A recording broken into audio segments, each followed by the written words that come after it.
네,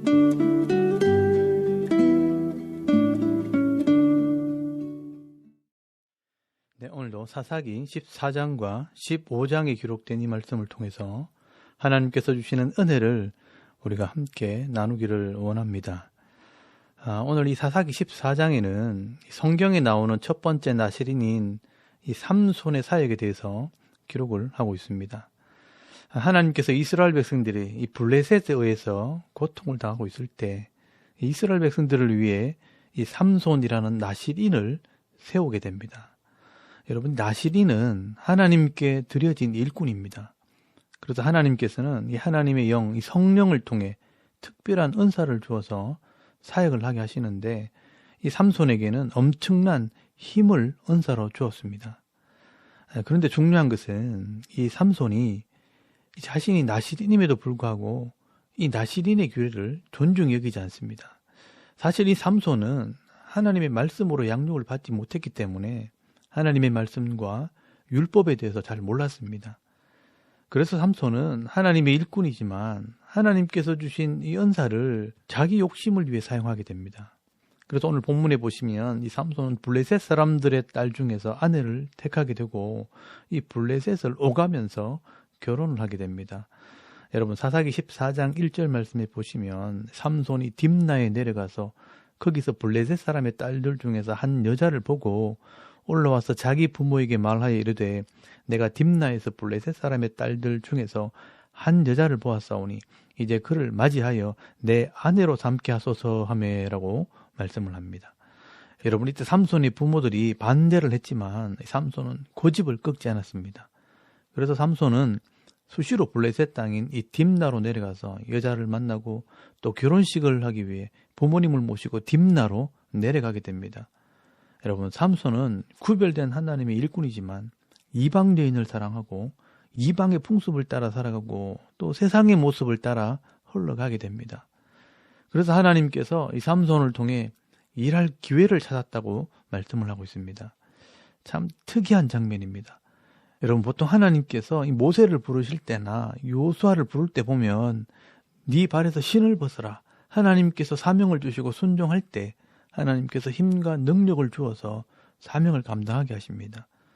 근데 오늘 본문을 잘 보시면요, 이 삼손이 하나님과 교제를 하지 않습니다.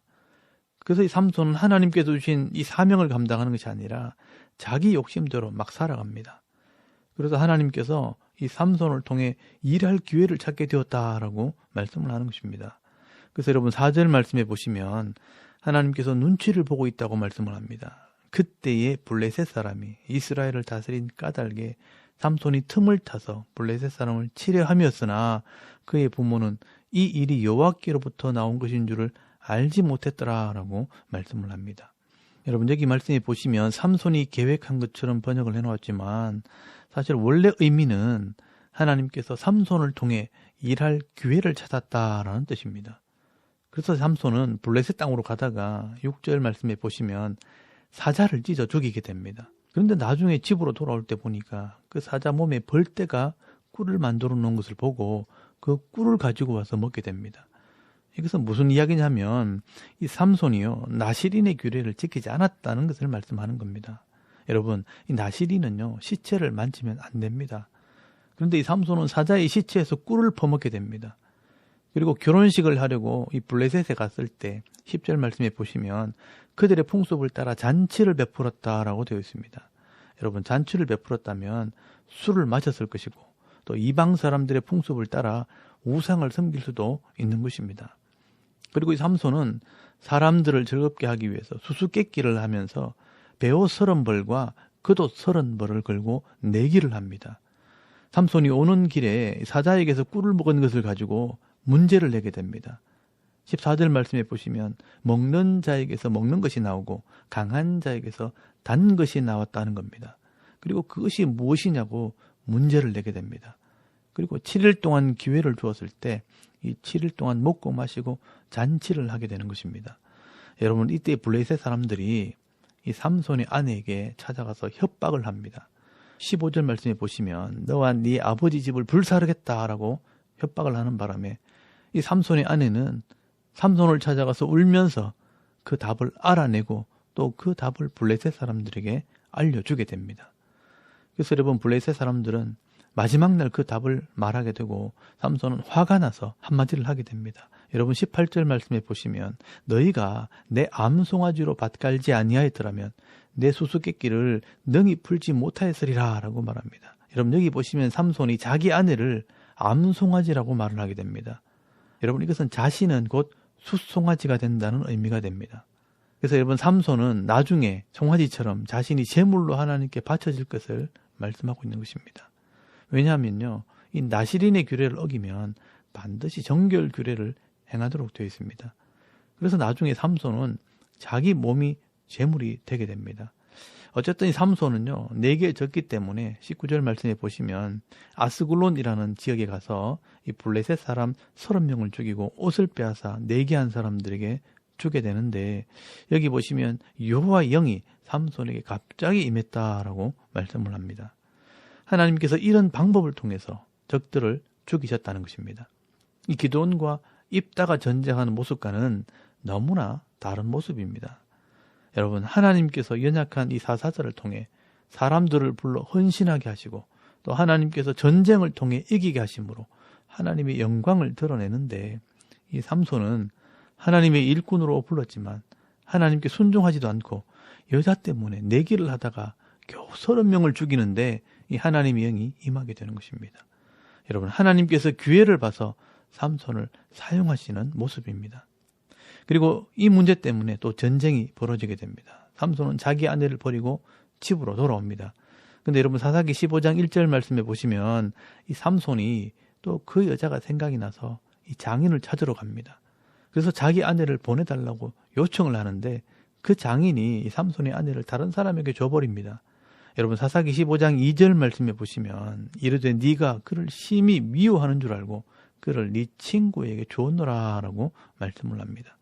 그래서 여러분 이 삼손이 화가 나서 사사기 15장 4절 말씀에 보시면 여우 300마리를 잡아서 꼬리에 횃불을 묶어서 밀밭을 불태워버립니다.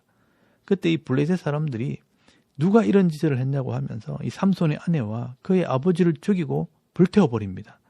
삼손이 또 화가 나서 8절 말씀에 보시면 이 블레셋 사람들 다 죽여버리게 됩니다. 여러분 이 일 때문에 이 블레셋 사람들이 전쟁을 일으키게 되고 삼손을 잡기 위해 유다 땅을 쳐들어오게 됩니다. 여러분 삼손 한 사람 때문에 나라 간의 전쟁이 벌어지게 된 것입니다. 그래서 이 유다 사람들이 우리는 전쟁할 마음이 없는데 왜 전쟁을 하러 왔느냐 물어보니까 이 삼손을 잡으러 왔다는 것입니다.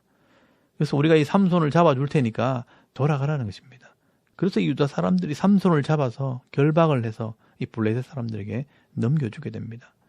그때 또 하나님의 영이 임하셔서 14절 말씀에 보시면 이 삼손이 나귀 턱뼈를 가지고 1000명을 쳐 죽이는 사건이 일어나게 됩니다. 여러분 15절 말씀에 보시면 삼손이 나귀의 새 턱뼈를 보고 손을 내밀어 집어들고 그것으로 1000명을 죽이고 라고 말씀을 합니다. 여러분 이 유다 사람들이 삼손을 결박해서 이 적들에게 넘겨주어도 이 삼손은 혼자서 블레셋과 전쟁을 하게 됩니다. 여러분 하나님의 일꾼이고 지도자라면 자기 백성들과 함께 싸워야 되는데 이 삼손은요 혼자 전쟁을 합니다.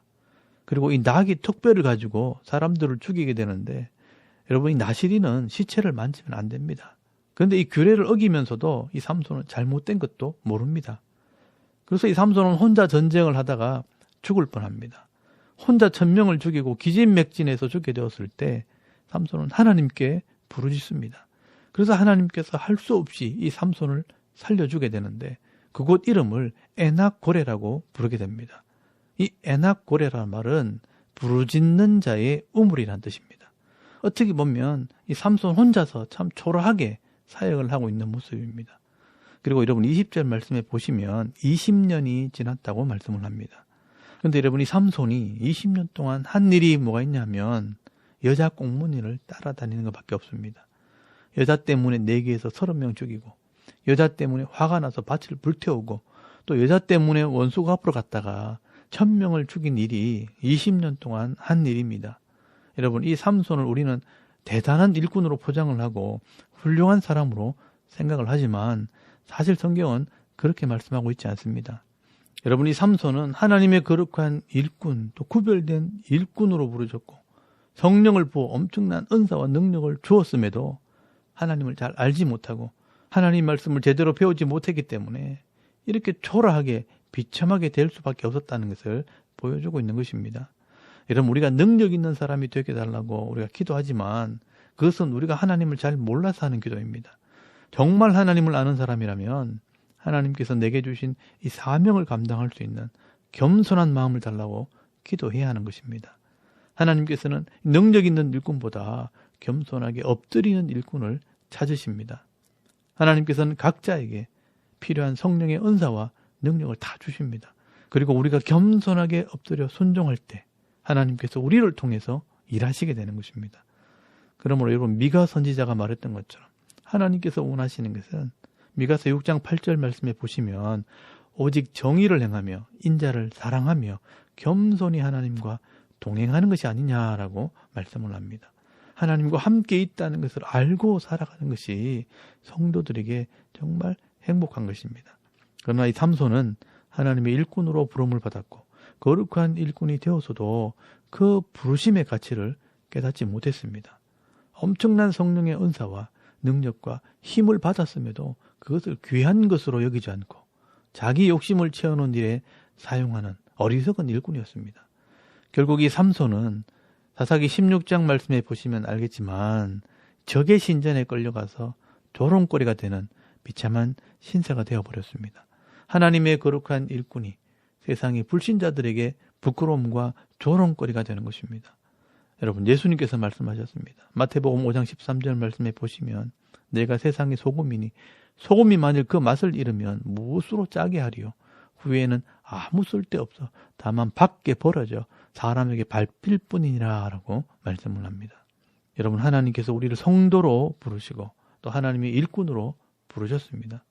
그리고 우리에게 필요한 은혜와 은사와 능력을 주셨습니다. 그런데 우리가 하나님께서 내게 주신 이 사명을 깨닫지 못하고 내게 주신 이 은혜의 가치를 잃어버리게 되면 우리도 이 삼손처럼 세상 속에서 자기 욕심대로 살다가 세상 사람들에게 수치와 부끄러움을 당할 수 있다는 것을 여러분 기억할 수 있길 바랍니다.